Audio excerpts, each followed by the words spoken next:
Hey guys, and welcome back to season 2 of Above the Tree Line, where we answer your questions about faith, Christianity, and culture. I am here today so excited to be with ACF Senior Pastor, Mr. Kenton Boone. Still weird. It's so exciting, it's though. So weird to hear it. Yeah, because anybody who was familiar with season 1, Senior Pastor was Will Davis Jr. Yeah. And here we are. We're in volume 2 of ACF, and we've got our new Senior Pastor, and I'm so glad that you are sitting with me today because we have a special question teed up.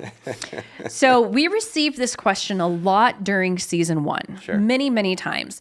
And we had our former senior pastor, Will, address it from his perspective. Now, Will is in a different generation, and not to say that he's old, but different. There's a generational gap there. He's wise. And he's very wise. He's very wise. And Will is not just to kind of spoil what we're going to talk about, Will is not a tattooed individual.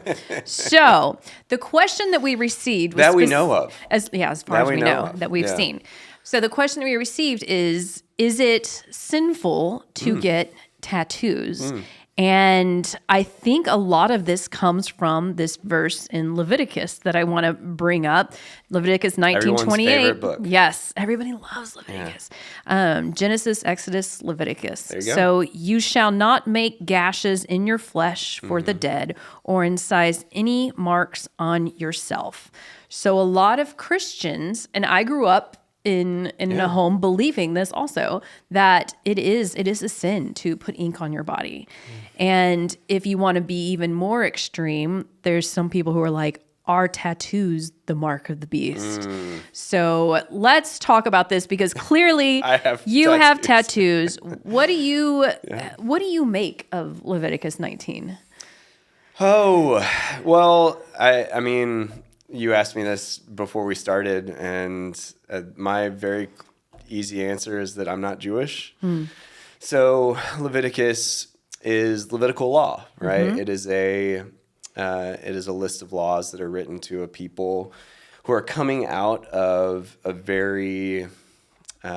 different culture. They're coming out of a culture and surrounded by so much culture that is very much, they had a lot of worship of idols. They had a lot of, casual harming of your body, things like this. So for God to clearly give them a law like this, all of the first 5 books of the Bible are showing God's people to be different from everyone else. From the rest of the world. And so that was this command, to be different from the rest of the world. Also, practically speaking, to harm your body in a time like that is to put yourself at risk. Right. To put yourself at risk from infection, from all kinds of things. Tattooing yourself in the beginning of the world. What are you using? Where are they? How does that even happen? There's no sterile environment or anything like that.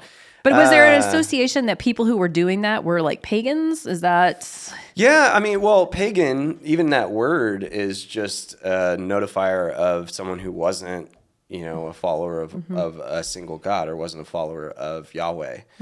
And so everyone outside of the Jewish faith, or outside of, the covenantal people of God, being Israel, would be called pagan. So there was all kinds of idol worship, Baal, the Asherah poles, those kinds of things that, people would harm their bodies as part of that worship. Okay. Yeah. Okay. So that's because I was wondering, it said, you shall not make cuts in your flesh for the dead. So this was a form of worship. Yeah. You see it in the account of Elijah, right? Where Elijah is facing off with the prophets of Baal, and it's very clear that the prophets of Baal, are cutting themselves to gain favor with their God. Now, that doesn't necessarily mean that they were giving themselves tattoos or whatever that may be, but the harming of the body was definitely something that was part of the worship of. So is it kind of a stretch to take this verse in Leviticus and say they're talking about tattoos? Well, it's scars, right? And I incise any marks on yourself. Yeah. Like that's, yeah. yeah. And I mean, I don't know, like I wouldn't be able to go down all the way the rabbit hole Yeah. of the history of tattooing. Yeah. I know that it has a rich history in all kinds of spaces and places. But the idea of harming yourself or scarring yourself to gain favor with God is not, well, it's really not how Yahweh, like the one and true God of Israel, and now, who we know to be, the Father and the Son and the Holy Spirit, how he operated in worship. Yeah. And that's kind of the distinctive between those things. Well, it's interesting now because in my generation, a lot of people, men and women, are tattooed, and a lot of my Christian friends are tattooed with verses, scripture, things that have deeper meaning to them than, I don't know, a picture of a flower or whatever. Sure. So not that there's anything wrong with that, but I'm just thinking, like, if I were to ever get a tattoo, and I don't have any, mainly because I'm really worried about what it's going to look like on my 90-year-old crepey skin. But if I were to do anything, it would be what's meaningful to me. And I'm like, well, that's Jesus Christ. Yeah. So you have tattoos. I do. Was your family okay with you deciding to? Yeah, I mean, so it started with, well, I also have my ears pierced. So it started there, and, it's just an aesthetic choice, So you just like the way it looked? Yeah, I just like the way it looked. And it started there, and it just started with me asking. I waited until I was 18. I was a follower of Jesus, and I asked them, straight up, hey, can I do this? And they told me, yeah. Okay. And I said, well, if they would have said no, I wouldn't have done it. Okay, out of respect for your parents. Of honoring my mother and my father. But when they gave me the go-ahead, I always asked them before. Now... Oh, you're like convicting me right now because I did not ask my parents' permission before I would do piercings, and I was in so much trouble. And and I think to this day they're probably still mad at me for. So I guess that, like, for me, it wasn't an act of rebellion. Yeah. It wasn't any sort of. Yeah. I'm a creative person. I like expressing myself through creativity. Art has a big part to play in my story, and so I really saw a lot of value in the expression of art. And when I really started to think about, okay, marking my skin, or it would always be, I just was convicted on, it's a process, right? It's a process of prayer. Now, I don't think there's anything wrong with anybody like getting a tattoo of a flower that means, nothing other than that it's pretty. Or a lot of people have tattoos of, pop culture things or references or whatever. I don't think there's anything wrong with that. But for me, in my faith expression, I really wanted to honor the Lord with what I was doing to my body, right, as a temple. And I guess that maybe clarifies a little bit how I feel like it's different from, what's happening in Leviticus, right? That I'm not Jewish, that I'm not beholden to the laws, the Mosaic covenant, or the Levitical priesthood laws, and that I don't have any Jewish heritage. And so I'm technically under the umbrella of Gentile, right? Wait, so okay, yeah, rabbit trail. Does that mean that, like, why do we even have these books of the Bible with these laws in them if we're not bound to them? Because it's one whole story that leads to Jesus, right? That God revealing himself to a people, first to Abraham and establishing an Abrahamic covenant, right? That's the covenant that God will bless the whole world through one man, being Abraham and his offspring. And then it's the revelation that God slowly reveals himself to a people. And then the culmination of that story is the arrival of Jesus, the Messiah. Their Messiah prophesied all throughout the Old Testament. And so it's fun when you get into the New Testament, you get into the book of Acts, you get into, okay, what happens now that Gentiles are being included in this family of faith? Do they have to become Jewish before they can, become followers of Jesus? Do they have to be circumcised in that kind of language? And the Council of Jerusalem that came together when Paul brought this back to them came up with only really two things: avoid sexual immorality and avoid food sacrificed to idols, right? So it was this idea that, one, it was important that they saw that what they did with their bodies was holy, right? That they were a temple, and sinning against the body with sexual immorality is pretty intense. And then the avoiding identification with the idols of the world. So your allegiance is no longer to those idols or to the food sacrificed to them, but it is to Jesus as Lord. So does this mean, if are the people who are Jewish and practice Judaism, are they still bound by this law of not putting marks that's on a your good skin? question. So to be honest, I don't know the full extent. Because there's lots of, just like there's a lot of different denominations within the Christian faith, there's a lot of different traditions and practices within the Jewish faith. Some are more strict holders of this than the others. Yeah. A lot of other questions are coming to mind. I'm going to ignore those and put those on a future podcast. Sorry, you initially asked me about my personal tattoos. Yeah, I want to. Yeah, so you did you say you prayerfully considered what you were going to put on your body? So this was a process. This wasn't I'm out on 6th Street and partying. Let's go get tatted up.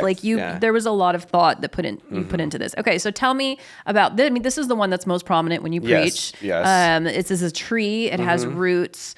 What's the significance behind this? Yeah, so kind of the prayer process, I gave it 6 months before I would get a tattoo. Okay. Where I would think about it, pray about it, and decide if I really wanted it, because there is the, like you said, you don't want to have something when you're 90 and we're like, wow, I really wish I wouldn't have done that. Right. But I think the 6 month time period for me was enough time for me to decide this is what I really want. My tattoos, the main ones I have on here, these were kind of my second and third iterations of these tattoos. The first one is this tree that you can see. It is a representation of Psalm 1. So it's the tree planted by streams of water that yields its fruit in season. That never withers. That's like the man who delights in the law of the Lord and meditates on it day and night. And so just because, like I said, I'm like an artistic, person, that sounds a little weird, but I like art. I like artistic expression. And so the roots going down deep, but also in the branches is basically the sky, and particularly a sunset, and that there is no end on this side of life, right, on this side of the new kingdom, to my growth, that it just doesn't stop. And so that's why the branches are found in the skies. Like there's no end to my growth as I get planted down deep.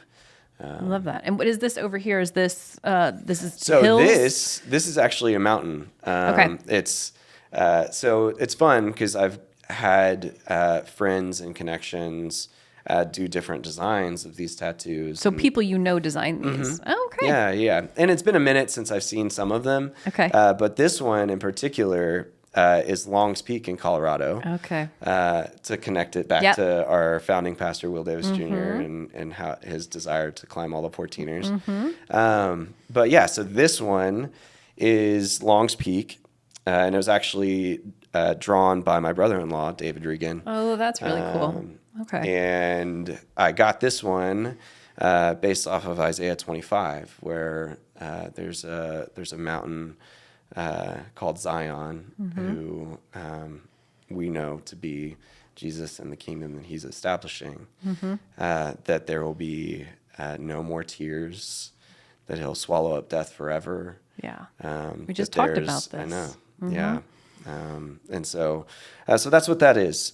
And then there's an outline of a sun in red as a reminder that it is Jesus and by his blood that we receive the promise of this. That's really cool. So that's what that is. And like I said, there's been a few iterations. It's funny when you get tattoos at 19 versus getting and thinking about it when you're 34. There's time changes, right? Yeah. And initially, this is just personally. Initially, there were initials in the roots that I had gotten tattooed of men that have shepherded me along in my faith. And over time, I got that when I was 19. And over time, I mean, these men are still very important to me today.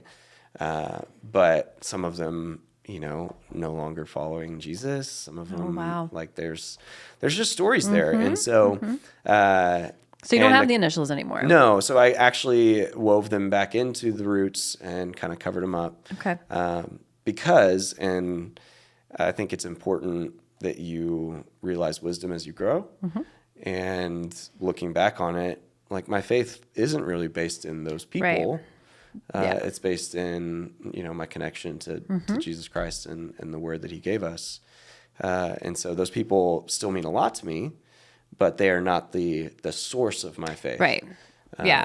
I think we talked about that at some point about just the trap of like people pleasing and putting people kind of on a pedestal. And then that leads back to my life verse from Galatians about being a pleaser of man versus a pleaser of God. So I think it's really cool that you acknowledged that and covered it. So I'm just thinking now, I'm like, had I gotten a tattoo, what was really popular when I was in college was like I feel like Chinese symbols or like Mandarin symbol. I don't know why that just popped in my head, but that's probably what I would have done. Sure. Glad I didn't. But I'm also thinking now that you can use this tattoo. Like if people ask you about it, I mean, I feel like I'm not in the tattoo community, but I feel like people in that community are like, oh, tell me about your ink. I don't know if that's what they say, but you can, I mean, it's a testimony, right? It's another way for you to share who Jesus is to and you. I had a lot of opportunities. I have one up here. This is the only,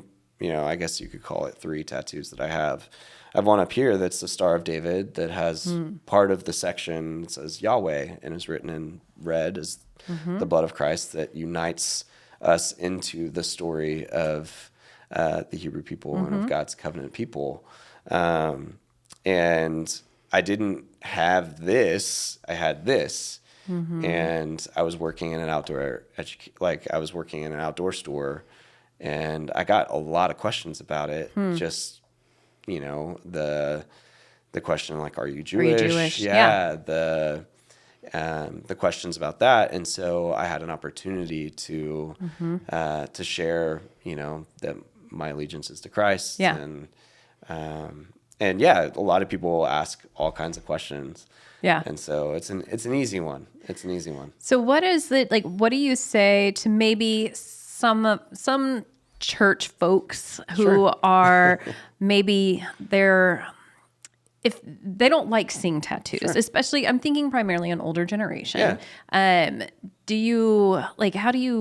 it make you feel like insecure or weird if they like don't approve, or like how do you get over that? I mean, I can't take it off. Yeah. And so, and I knew that going into it, that this was going to be, part of my story for the rest of my life. And so I think it really, I love having the conversation, which is why we're having it today. It's like you asked me, what would I want to talk about? And I like having the conversation because, they're traditionally... Sorry, it buzzed me. Oh, there it is. Okay. Traditionally, that hasn't been true. Yeah. And I think that expression is totally okay. But I have a pretty biblical reason Right. why I believe that this is, not something that's sinful. Yeah. Well, I think it also has to do with the content of what you're Sure. putting. Like if you're putting naked people or cuss words Sure. or the devil or whatever, Yeah. I do think that the content of the tattoo also has a lot to do with it. Yeah.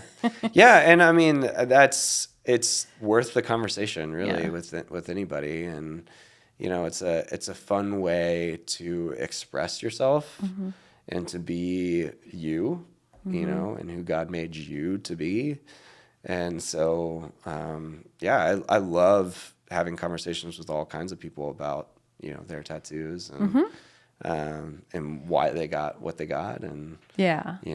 you in the tattoo community, there's like not that we have like meetings or whatever, It's groups. but there's this thing. I mean, it's like tattoo envy. Like if you see something on someone, you're like, oh, that's really cool. Or okay. it's kind of an affirming community, but it's also you look at it and you're like, oh, and it sparks it, Yeah. and then you're off to the races. Yeah.